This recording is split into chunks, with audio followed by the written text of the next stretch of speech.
Have you ever seen something wrong and then looked the other way? Could you have made a difference? Why didn't you?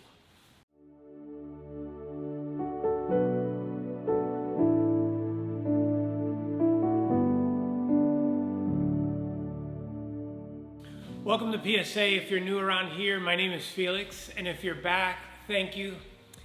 In these tumultuous times, it becomes very difficult to ignore the biggest crisis and all that's going on in the world, to share something a little more lighthearted.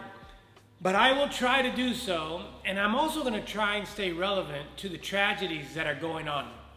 In my journey in life, I have found that one of the most difficult choices at first has proven to oftentimes become one of the most liberating choices afterwards. It's like if our instincts are so focused on self-preservation that personal sacrifice or accountability gets buried if it risks us losing ground on our goals. I've leaned so hard on being accountable that I have found myself on quite possibly the unhealthy other extreme. If someone or something is wrong and I have the ability to do something about it, I can't just sit there and do nothing. I'm burdened with the thoughts of what I could have done to fix it or at least help in some manner. And in this example here, I guess it's just share some thoughts. Today I was in line at CVS. My son's sick and I was just picking up some medicine. And someone walked up behind me in line, and I had noticed that they had previously placed some stuff on the register just before me, and they continued to go shopping. I got his attention through his ear pods and I said, "I noticed your stuff is on the counter. Would you like to check out before me? Go right ahead." He was kind of in shock, but not more in shock than the total after being rung up. The clerk said, "If you don't have a CVS account, it's not the discounted price, it's the full price." He was kind of upset, but he thought to turn back to me and ask me, "Hey, do you have a CVS account?" My simple act of kindness created the opportunity for a greater one. So I continued to give a clerk and some dude my wife's phone number for the discount. I know this sounds funny, but that person got a serious discount and was so grateful afterwards. In fact, I probably bought him lunch indirectly. It was not a big song and dance like some of these PSAs are. It was not a speech about better budgeting or price gouging or how digital transactions continue to empower the information harnessing by those online. It was just a simple chance to be a light. It was a chance to be of service to somebody else. It was a chance to not look the other way from what I could do instead of living hyper-focused on what I would prefer to be doing or what somebody could be doing for me.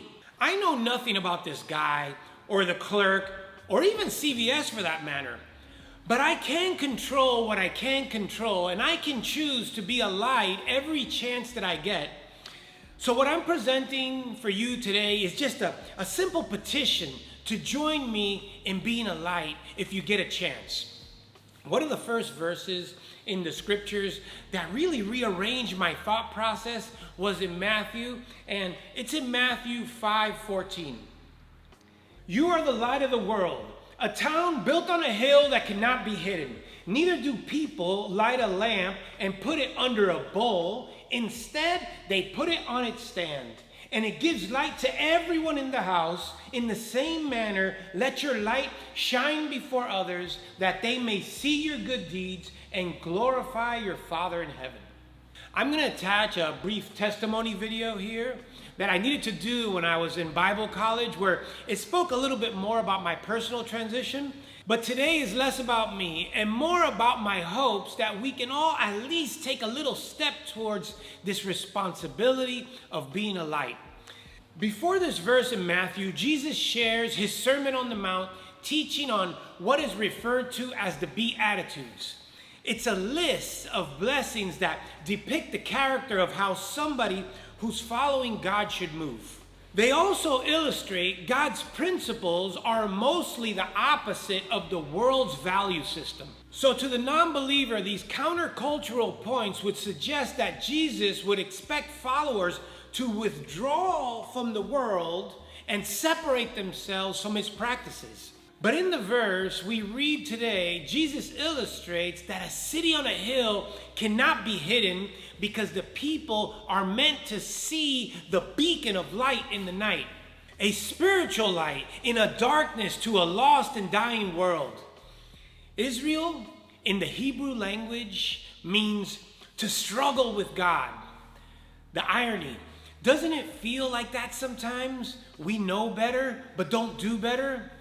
We read what God expects from us, but it's just not what our first instincts might possibly be. As long as we live on this earth, we will have influence on other people around us, and we need to take that into consideration, that what we believe is not what impacts others, but it is how we choose to live our life that does. Hamas is a Hebrew word for aggression, for violence, literally for doing what's wrong. If this is how your leadership labels itself, what is the world to expect? You have essentially put a bullseye on your back by self-proclaiming your intentions are the opposite of peace. For there to be darkness, we must turn off the light. But if we want darkness to dissipate, we must turn up the light. What is the wisest thing to do? How do we agree to disagree, but still coexist? If time has proven anything, it is that eventually someone stronger always comes along than those who were in power before them, but yet we still find ourselves with the same timeless power struggles today. What if instead of blaming someone else, we took extreme accountability for everyone else's best interests? We would need to agree on basic non-negotiables and keep our fringe opinions and beliefs from harming anyone. But ask yourself, are we going to war to make things worse or better? So we all share in the fact that we want things to be better. Harming innocent people and taking innocent people's lives does not make things better. If we can place this disagreement in God's hands, it's not ours to judge. But regardless of your beliefs, if you can come together for each other, if you can serve and sacrifice for each other, if you mutually can submit for what is the wisest choice for the most amount of people, we would be surrounded by cities on the hill with the light so bright that everywhere we would go, we could experience the love and the light that we have all been searching for all along. Revenge is not the answer. Revival is. Revival of mutually shared truths that bring prosperity to all, not just a select few or a sect of a belief system. If you are a believer in God, ask yourself this: are your actions interfering with God's intervention? If your God is calling you to acts of darkness, you will have a harsh reality when those lights go out. The scriptures that I follow call for me to shine so bright that it would illuminate what a life with God could be. The life of a follower of Jesus' teachings is meant to have a visible impact and not to be lived in secret, and definitely not to be hidden from the world. This verse states, no one lights a light and places it under a lamp, under a basket. Instead, it places the lamp where it belongs, on a stand, where it gives light to everyone. In the same way, let your good deeds shine for all those to see, so everyone can praise your heavenly Father. Doesn't that sound like the right way to go? Wherever you are on your spiritual journey, yes, I'm saying journey because it may actually never end, keep an eye out for a chance to be a light for someone else, and let's keep our hopes up that it will be able to light up someone else, and so on and so on, and all the way to the other side of the world where we're experiencing some of the darkest moments that humanity has ever seen. You know, the scriptures say, pray for our enemies, and let's not grow weary in praying for those that need it most. And let's give God the space that he may need to do what only he can do with it. Until next week, let's love more, and I'll see you at the next PSA. Woo! You guys are so bright, I might need my glasses, my stunner shades. Thank you guys for joining me for another week. Still tough out there, but I hope you're praying. I hope you're staying strong. I hope you're safe, and I hope God intervenes before man keeps messing stuff up. Check out some of these messages. Share them with the first person that comes to mind. I'll see you guys soon.